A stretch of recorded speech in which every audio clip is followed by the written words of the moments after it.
చంద్రబాబు నాయుడు గారు కూడా రాష్ట్రం తరపున మిర్చి రైతుల తరపున ఉన్నటువంటి సమస్యలు ప్రస్తావిస్తే అది ఖచ్చితంగా ఇమీడియట్గా టాప్ ప్రయారిటీ మీద తీసుకొని అవన్నీ కూడా సెటిల్ చేస్తామని చెప్పి కూడా ఆయన హామీ ఇవ్వడం జరిగింది. మరి నిన్ననే ఆయన వేరేగా ఒక మీటింగ్ ఈరోజు పెడతామని చెప్పి ఇచ్చినటువంటి హామీ ప్రకారం ఈరోజు ఒక మీటింగ్ పెట్టుకున్నాం. అగ్రికల్చర్ మినిస్ట్రీ తాలూకు అధికారులు నేను కూడా అటెండ్ అయ్యాను. రాష్ట్రం తరపున అచ్చెన్నాయుడు గారు అలాగే అక్కడ ఉన్నటువంటి అగ్రికల్చర్ టీం అందరూ కూడా అటెండ్ అయ్యి మళ్ళీ ఆ సమస్యల మీద ప్రత్యేకంగా చర్చించడం కూడా జరిగింది. అందులో ముఖ్యంగా ప్రొక్యూర్మెంట్కి సంబంధించి, ఎందుకనంటే ఇది ఇమీడియట్గా స్టార్ట్ అవ్వాలనే ఆలోచనతో చంద్రబాబు నాయుడు గారు నేను రిక్వెస్ట్ చేశారు. మరి దాన్ని సీరియస్గా తీసుకొని కేంద్ర ప్రభుత్వం అలాగే మంత్రి గారు కూడా దాన్ని ఇమీడియట్గా చేయిస్తామని చెప్పి హామీ ఇచ్చారు. వీలైనంత త్వరగా కేంద్రం నుంచి కూడా డిఫరెన్స్ ఆఫ్ ప్రైస్ ఏదైతే ఉందో దాన్ని పే చేయడానికి ఏదైతే 25% వరకు వాళ్ళకి MIS minimum market intervention scheme ద్వారా ఉందో దాన్ని పొడిగిస్తూ 75% వరకు కూడా కమిటీ ఆఫ్ మినిస్టర్స్ ద్వారా అప్రూవల్ తీసుకొని 75% వరకు కూడా చేస్తామని చెప్పి స్పష్టంగా హామీ కూడా ఇవ్వడం జరిగింది.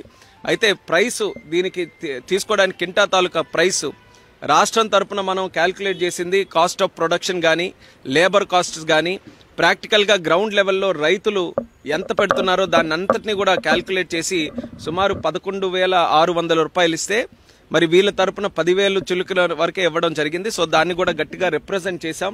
ఎట్టి పరిస్థితుల్లో క్వింటా తాలూకా ప్రైస్ ఏదైతే దీనికోసం క్యాల్కులేషన్కి యూజ్ చేస్తున్నామో అది పెంచాలి. 11,600 అయినా దానికంటే ఇంకెక్కువ వస్తే ఎక్కువైనా సరే పెట్టాలని చెప్పాం. ఐకార్కి సంబంధించినటువంటి అధికారులు కూడా పిలిచారు. వాళ్ళకు కూడా స్పష్టంగా ఇన్స్ట్రక్షన్స్ కూడా మరి మినిస్టర్ గారు ఇచ్చారు. ఎట్టి పరిస్థితుల్లో ఆ ప్రైస్ని కూడా ఇంప్రూవ్ చేయాలని. సో అది కూడా చాలా పాజిటివ్గా ఉందని కూడా ఈ సందర్భంగా తెలియజేస్తున్నాం. అలాగే మూడో పాయింట్ నిన్న కూడా ప్రస్తావనలోకి వచ్చింది. ఎక్స్పోర్ట్స్ గతంలో జరిగినటువంటి విధంగా ఈరోజు జరగట్లేదు. దానికి ఇంటర్నేషనల్ జియోపొలిటికల్ ఇష్యూస్ కొన్ని ఉన్నాయి. అయినప్పటికీ కూడా ఆ ఓపెన్ ఎలా చేస్తాం, ఎక్స్పోర్ట్స్ని మళ్ళీ మనం ఎలా ప్రోత్సహించాలి అనే ఆలోచనతో దాని మీద కూడా చర్చిస్తే దాని మీద కూడా కొన్ని నిర్ణయాలు చర్చలో వచ్చాయి. ఆ నిర్ణయాలని ఏ రకంగా అమలులోకి తీసుకొని రావాలన్న దాని మీద రాష్ట్రంలోనే ఎక్స్పోర్ట్స్కి సంబంధించి ఎక్స్పోర్టర్స్ దీనికి ఈ యొక్క చిల్లీ ఫీల్డ్కి సంబంధించిన ఎక్స్పోర్టర్స్ కానీ FPOs కానీ రైతులు కానీ అందరినీ కూడా కూర్చొని పెట్టి వాళ్ళ ద్వారానే సమస్యలు ఏమున్నాయో తెలుసుకొని దానికి హెల్ప్ చేసే విధంగా చర్యలు తీసుకోవాలని ఒక నిర్ణయం తీసుకున్నాం. సో రాబోతున్న రోజుల్లోనే రాష్ట్ర ప్రభుత్వం తాలూకా ఆధ్వర్యంలో మిర్చి రైతులతో ఒక ప్రత్యేక మీటింగ్ ఎక్స్పోర్టర్స్తో కూడా పెట్టి దీనికి ఉన్నటువంటి సమస్యలు ఇప్పుడు ఇమీడియట్గా ఎక్స్పోర్ట్స్ పెంచడానికి ఏంటి, లాంగ్ టర్మ్లో కూడా అక్కడ మిర్చి రైతుల తాలూకా ఆదాయం పెరిగే విధంగా ఎక్స్పోర్ట్స్ని ఏ రకంగా మనం ఇంటర్నేషనల్ మార్కెట్కి లింక్ చేయాలి, ఈ రెండింటి మీద కూడా ఒక సదస్సు అక్కడ పెట్టి దాని ద్వారా వచ్చినటువంటి సజెషన్స్ ఏవైతే ఉంటాయో దాన్ని కూడా మనం అమలు చేస్తామని చెప్పి మంత్రి గారు అయితే స్పష్టంగా హామీ ఇవ్వడం జరిగింది. ఆయన కూడా చెప్పారు ఆయన మాటల్లోనే, చంద్రబాబు నాయుడు గారు అంటే చాలా గౌరవం, ఒక విజనరీ లీడర్. ఆయన ఒక సమస్య తెచ్చారనంటే అది స్పష్టంగా ఎంతో ఇంపార్టెంట్ అయితే కానీ ఇక్కడ వరకు తీసుకొని రారన్న ఆలోచనతో టాప్ ప్రయారిటీగా మినిస్టర్ గారు కూడా తీసుకున్నారు.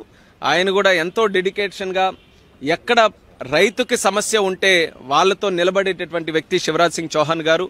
నిన్న కూడా ఆయన ఇష్యూ తాలూకా సీరియస్నెస్ని చూసుకొని ఆయన ఎక్కడో మధ్యప్రదేశ్లో దూర ప్రాంతం రిమోట్ ఏరియాలో ఉన్నా సరే త్రూ ఫోన్ ఆయన ఒక మీటింగ్కి కనెక్ట్ అయ్యి మరి ఆయన కూడా కొన్ని ఆలోచనలు కానీ ఆయన నిర్ణయాలు కానీ చెప్పడం జరిగింది.